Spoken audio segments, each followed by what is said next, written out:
মধ্যপ্রাচ্যে বারুদের ঝাঁজ তীব্র হচ্ছে, রণক্ষেত্র কাঁপছে একের পর এক মিসাইলের গর্জনে।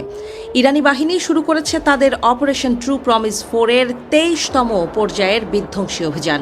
এই হামলা নিয়ে পেন্টাগন থেকে তেল আবিব সবার কপালে এখন চিন্তার ভাঁজ। একে একে 23টি আক্রমণের ঢেউ। ইরান যেন প্রতিজ্ঞাবদ্ধ।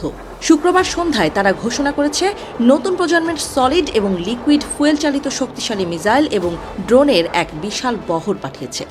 লক্ষ্যবস্তু মধ্যপ্রাচ্যে ছড়িয়ে থাকা মার্কিন সামরিক ঘাঁটি এবং ইসরায়েলের কৌশলগত গুরুত্বপূর্ণ স্থাপনাগুলো। হামলার তালিকায় নেই কোনো লুকোছাপা। বাহরাইনের শেখ ইসা এয়ারবেজ, কুয়েতের আলী সালেম ঘাঁটি, জর্ডানের আজরাক এবং বাহরাইনের জুফায়ার নেভাল বেজ সবখানেই এখন সাইরেনের আর্তনাদ।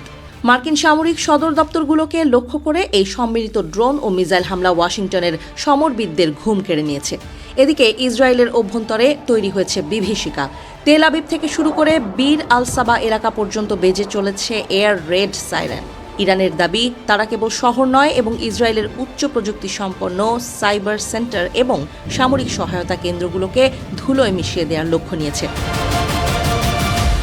ইরান জানিয়ে দিয়েছে, এই রক্তক্ষয়ী লড়াইয়ের প্রেক্ষাপট তৈরি হয়েছে মিনাব স্কুল গণহত্যার মধ্য দিয়ে, যেখানে মার্কিন ইসরায়েলি হামলায় 165 জন নিরীহ স্কুল ছাত্রী প্রাণ হারিয়েছে।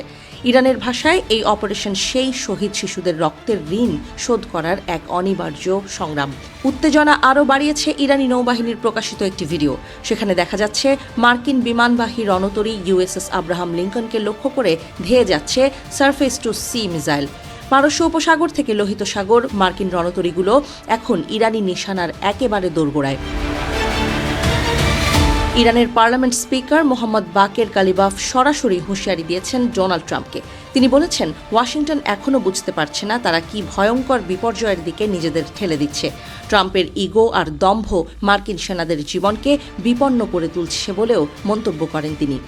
ইরান ইঙ্গিত দিয়েছে, সামনে অপেক্ষা করছে আরও বড় চমক এবং আরও বিধ্বংসী অস্ত্র।